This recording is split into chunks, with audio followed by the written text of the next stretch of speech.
Olá, hoje eu não tenho uma pergunta para você. Tenho uma afirmação, mas essa afirmação é para mim e você reflita se ela é útil para você. A afirmação de hoje é: tudo que sei é que nada sei. Essa carta eu escrevi recentemente e para que não fique aqui as minhas palavras, eu vou ler esta carta ao invés de falar sobre ela. Tudo que sei é que nada sei. A palavra do Senhor, que me dá base para falar sobre isso, me sustenta, é a base que sustenta para falar sobre isso, está no livro de Provérbios. Provérbios 3, versículo 5. Palavra do Senhor que diz assim: confie no Senhor de todo o seu coração e não se apoie no seu propósito de entendimento. Não se apoie no seu entendimento. Reconheça que o Senhor, em todos os seus caminhos, te endireitará as suas veredas. Só até aqui. Então aqui a palavra diz, para que a gente não tenha confiança no nosso próprio entendimento. E essa frase aqui é uma frase bem conhecida: tudo que sei é que nada sei. É uma frase de um filósofo grego, Sócrates, uma pessoa que era considerada na época alguém muito inteligente, uma pessoa diferenciada da época que ele viveu.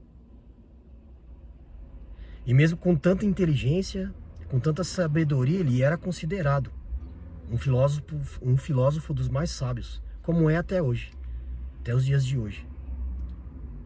E uma de suas frases célebres,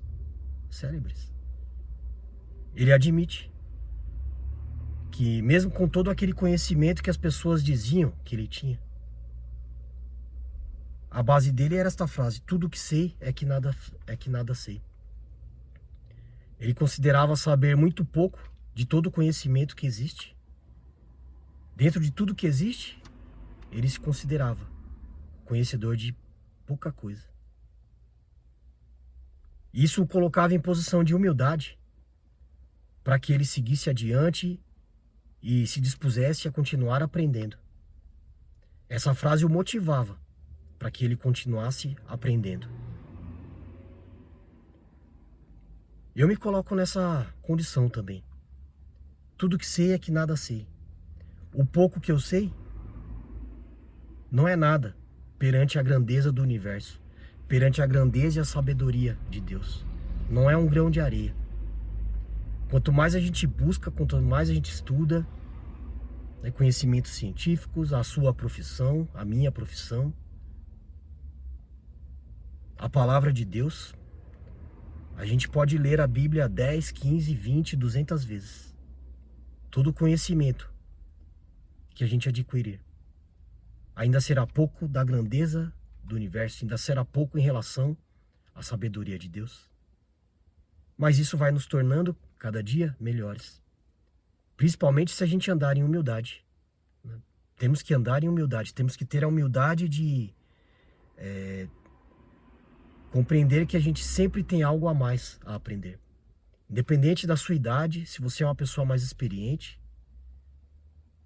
já aprendeu bastante, saiba que é pouco perante a grandeza do universo, perante a grandeza de conhecimento que hoje a humanidade tem.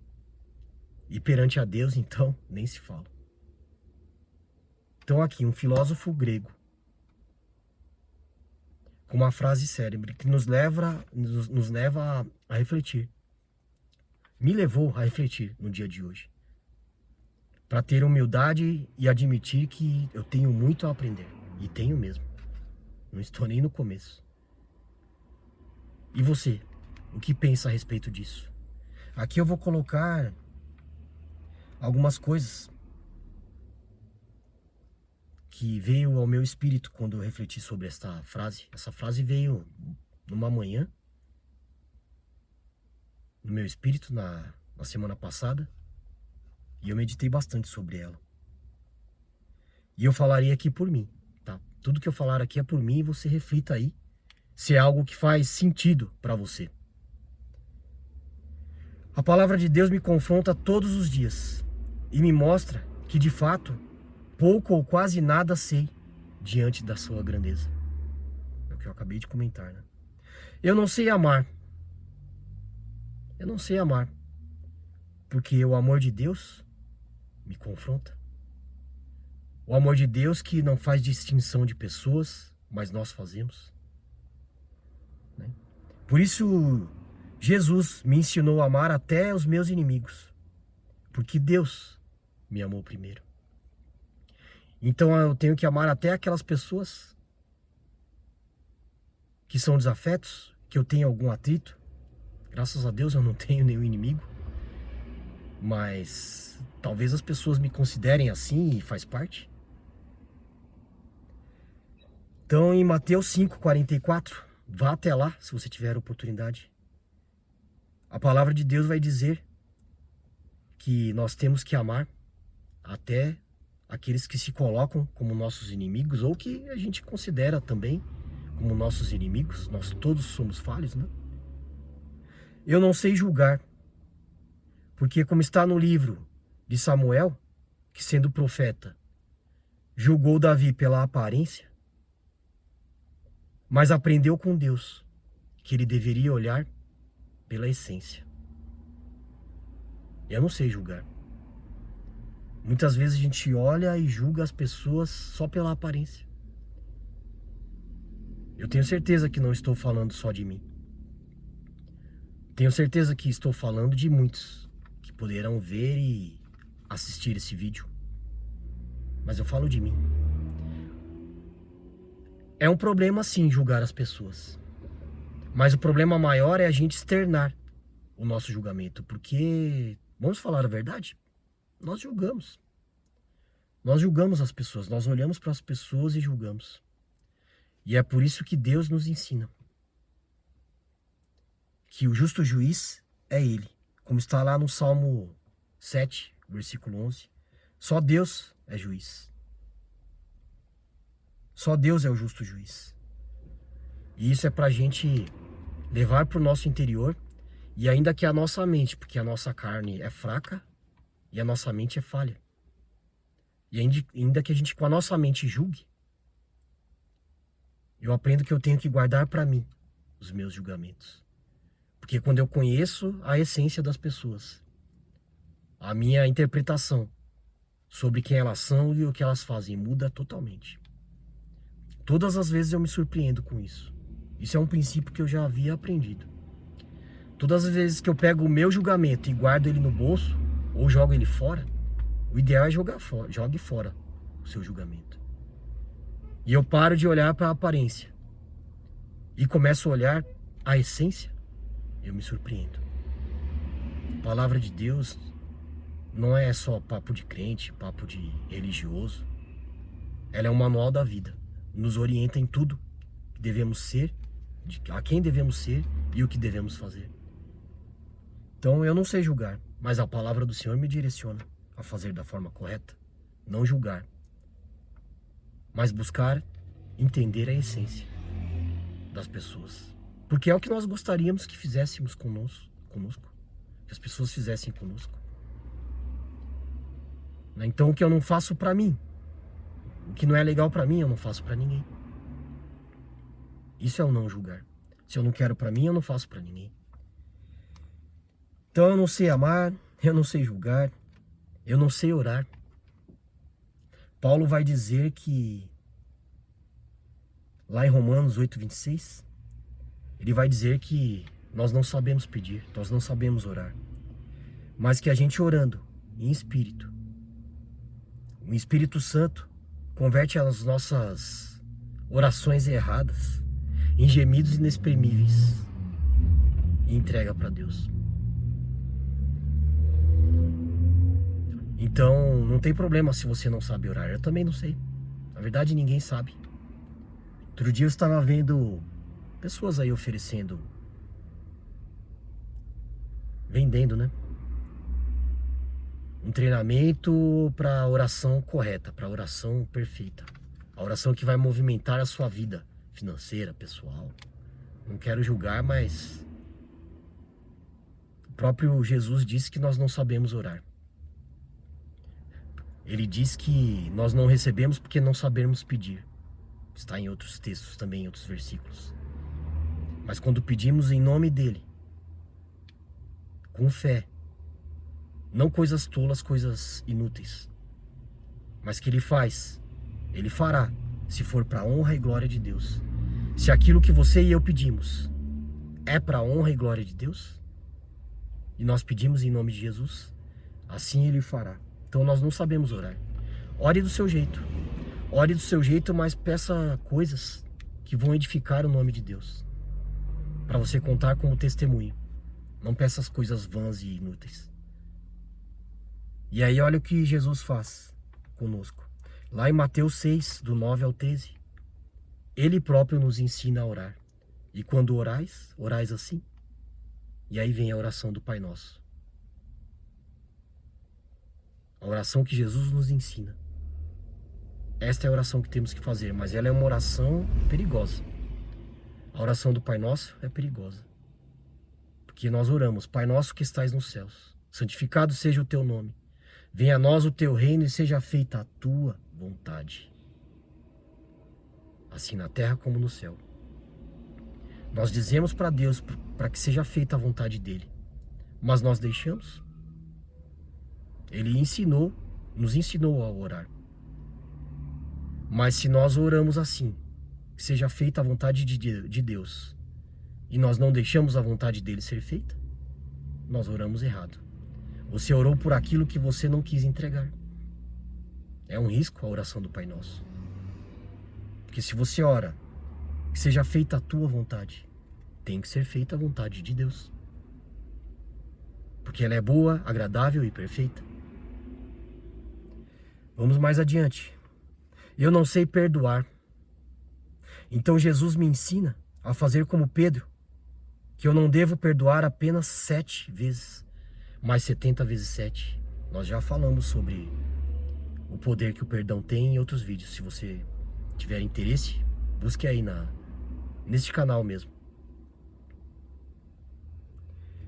Então está lá em Mateus 18, os versículos 21 e 22. Nós temos que perdoar quantas vezes? Pedro perguntou a Jesus. 7 vezes? E Jesus responde: não, 7 não, mas 70 vezes 7. Se for com uma pessoa, já pensou ter que perdoar essa pessoa 70 vezes 7? É porque nós temos que sempre perdoar. Não cabe a nós guardar mágoa, guardar rancor, guardar desafetos. Temos que perdoar. Porque o perdão liberta mais aquele que perdoa do que aquele que recebe.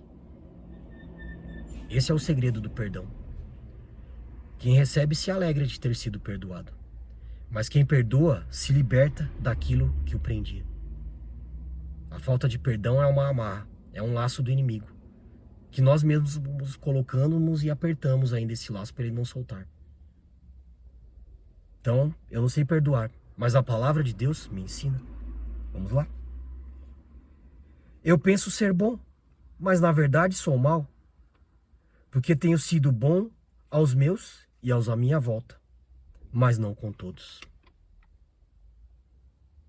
Nós pensamos que somos bons, que estamos fazendo boas coisas, mas a gente consegue ser bom com todo mundo? Muitas vezes mal conseguimos ser bons conosco. A gente se sabota, não come direito, não faz exercício, deixa pensamentos negativos tomarem conta do nosso espírito, da nossa alma. Nós não somos bons nem conosco, imagina com os outros. Mas olha o que Deus nos ensina. Ele ensina que só Ele é bom, pois Ele é bom com todos, e a sua benignidade dura para sempre. Está lá em Salmo 136, os versículos 1 ao 3. Tem um outro texto que diz que mesmo nós sendo maus, né, não tratamos mal os nossos filhos, né, que é aqui. Nós somos bons com os nossos. Imagina Deus que é bom. Ele nos ensina a ser bom. Mas nós não somos bons. Nossa carne, nossa mente é má. E a palavra de Deus nos ensina a todos os dias dominar a nossa própria mente. Dominar os nossos sentimentos, as nossas vontades. Por quê? Pra gente ser marionete de Deus? Pra não ter vontade própria? Não. Pra dominar aquilo que vai destruir a nós mesmos. Ou pior, destruir aqueles que nós amamos. Então nós não somos bons. Eu não me considero bom. E você reflita aí sobre você. Não estou julgando ninguém, estou falando sobre mim. É aquilo que está na minha consciência, tá? Que eu estou aprendendo e apanhando aqui. A palavra de Deus, quando eu trago aqui, primeiro ela bate em mim. E aí eu compartilho, e aqueles que se sentirem também importante, com a importância de ser transformado pela palavra de Deus, vai apanhar também, não tem jeito. Mas eu prefiro apanhar da palavra de Deus do que apanhar pelas experiências aí mundo afora. Ter más experiências mundo afora. Se for para ter más experiências mundo afora, eu prefiro apanhar pela palavra de Deus e aprender com ela. Melhor assim, para mim, tá bom? Às vezes eu me sinto com muita fé, e por outras vezes sem fé alguma. Mas a palavra de Deus nos ensina que se a minha fé for do tamanho de um grão de mostarda, eu poderei mover montanhas. Está lá em Lucas, capítulo 17, os versículos 6 e 8. Quantas vezes você já se sentiu sem fé? Quantas vezes você já sentiu que não ia dar certo? E pode ser que muitas vezes não dê certo mesmo. Porque Deus não é o Deus que está à nossa disposição para fazer tudo o que a gente quer. Mas Ele é um Deus que está ao nosso lado para nos acolher em tudo que a gente fizer, buscando a Ele. Porque uma certeza eu tenho, que eu vou errar. Eu vou continuar errando. Vou continuar pecando. Ah, mas você agora não está aí falando como crente, cristão? Então por que você continua pecando? Porque a gente amanhece o dia pecando. Deus não veio para aqueles que não são pecadores. Jesus não veio a essa terra por causa dos pecadores. Ele veio para aquele não, aliás, para quem não é pecador. Jesus não veio nessa terra para quem não é pecador. Ele veio para os pecadores. Para que eles se arrependam, para que eu sou pecador, para que eu me arrependa e siga adiante. Então, muitas vezes eu me sinto sem fé. E faz parte. Mas a diferença é o que a gente faz quando nós estamos sem fé. Ou com pouca fé. Ou acreditando que não vai dar certo. Quando a nossa fé é pequena, a gente só tem que permanecer. É só andar em obediência. Se você e eu andarmos em obediência, a gente coloca a nossa fé em prática. Porque a fé não é um sentimento. A fé é uma decisão. Você decide se você quer ter fé ou não. Lembra lá a mulher do fluxo de sangue? Ela decidiu que se ela tocasse nas vestes de Jesus, ela seria curada. E assim o fez, e assim Jesus a curou, sem nem perceber. A fé dela a curou. Será que ela estava cheia de fé? Ou ela tomou a decisão de fazer aquilo e tinha convicção de que aquilo seria o certo? Então mesmo você e eu, nos momentos mais difíceis que a gente pensa não ter mais fé, é só andarmos em obediência. A obediência leva a cumprir a palavra de Deus. E cumprir a palavra de Deus em obediência faz com que a mão de Deus se movimente para cuidar de cada um de nós. E ela cuidando de cada um de nós, a nossa fé aumenta. Porque a fé não é um sentimento, é uma decisão. Eu prometo ser fiel, mas o tempo passa, as coisas mudam, a fidelidade cai por terra, e aí eu entendo porque Deus diz que só Ele é fiel. Pois nós mudamos, mas Ele não. Eu não consigo nem ser fiel. Hoje eu falo, não, hoje eu vou fazer um propósito aqui com Deus. Daqui a pouco o tempo passa, eu não cumpro o meu propósito. A situação muda, as coisas mudam, as pessoas mudam, eu mudo. Nós não somos fiéis, mas Deus é. E Ele vai cumprir os seus propósitos, em tempo e fora de tempo, como diz a própria palavra. Aqui, Deus não muda, Deus é fiel. Lá no Salmos 18, do 25 ao 49, este salmo vai falar da fidelidade de Deus. Deus é fiel, nós não. Mas eu aprendo com Deus. Se tem alguma coisa para longo prazo que eu me comprometo e em algum momento tento mudar de ideia, essa palavra me ajuda a permanecer firme na direção de Deus. Ter a fidelidade a Ele. E não esperar também a fidelidade de pessoas. Se eu não consigo ser fiel comigo em algumas decisões que eu tomo, imagina com as outras pessoas. Imagina as outras pessoas comigo. Por isso que a palavra de Deus diz que nós não somos fiéis, mas Ele é.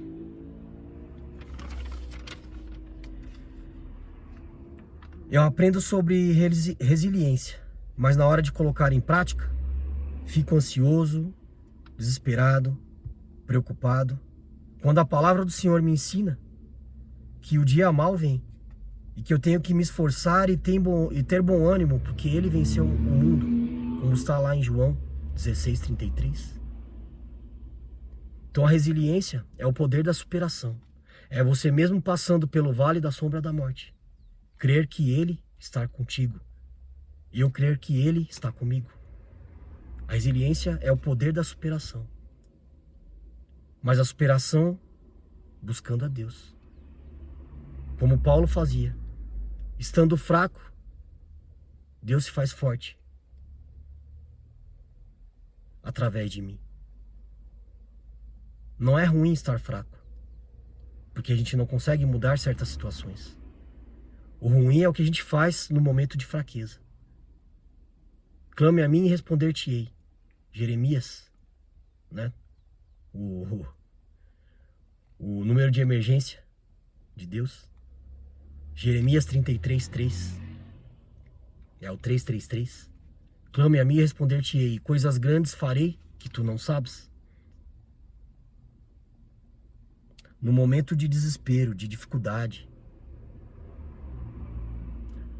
a resiliência não é só uma palavra bonita que as pessoas estão usando agora, que agora está na moda, mas é o poder da superação. E o poder da superação está em Jesus Cristo. Olha o que Ele passou na cruz por você e por mim. Ele foi resiliente.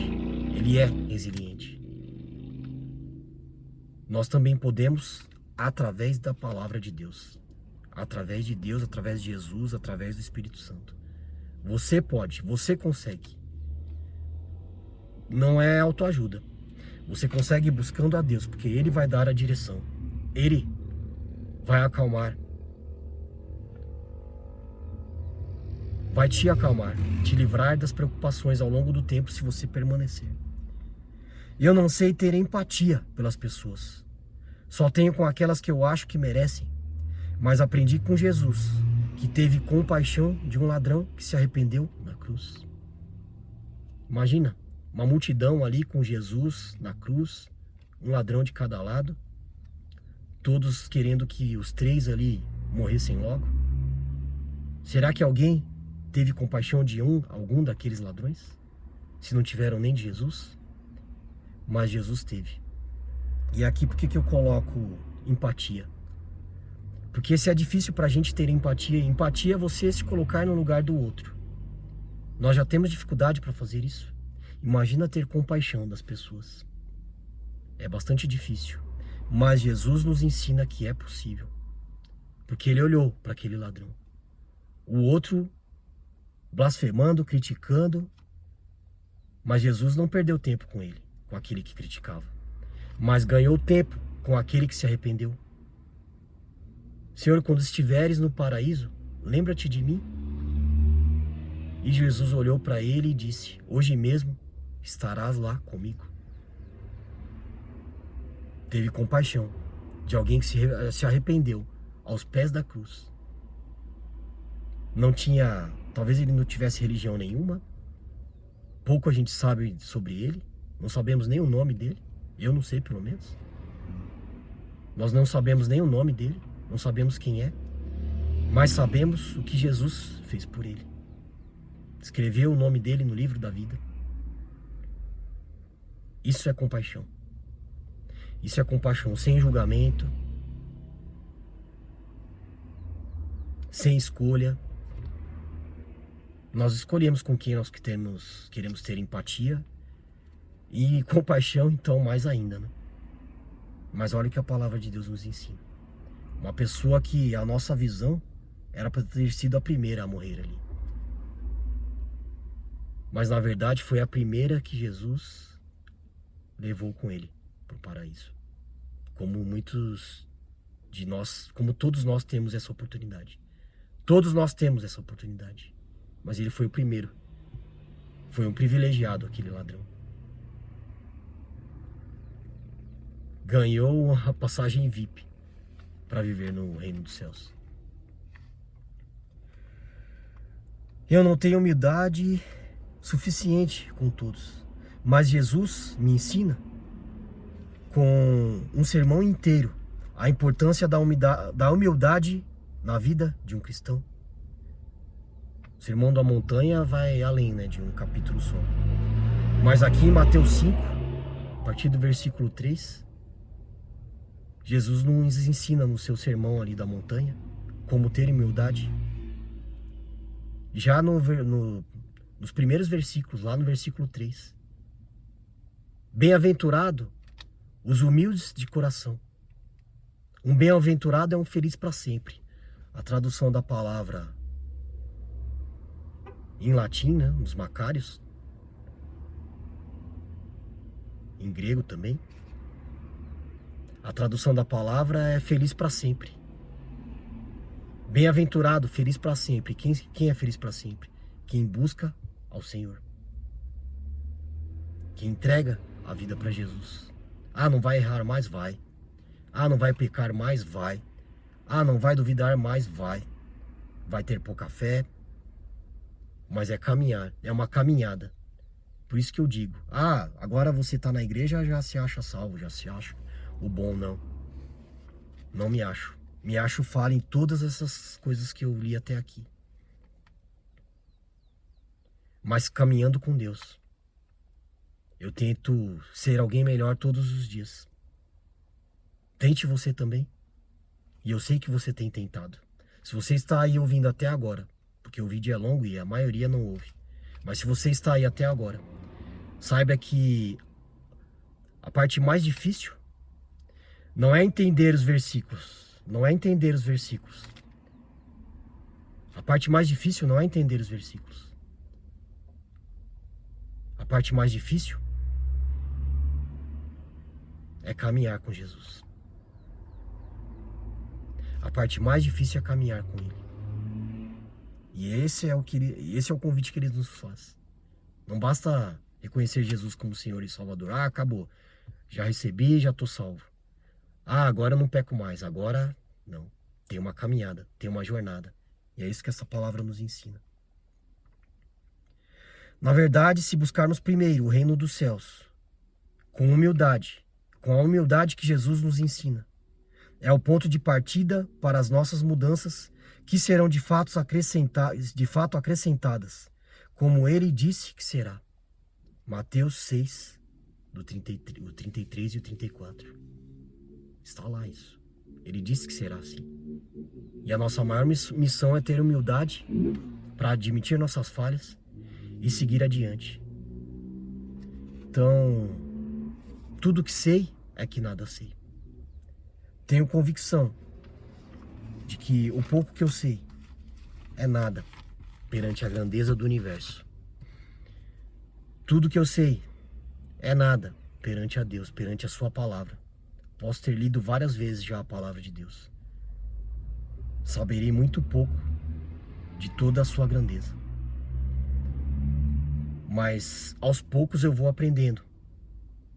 Como essa palavra que me foi revelada em meditação na palavra de Deus.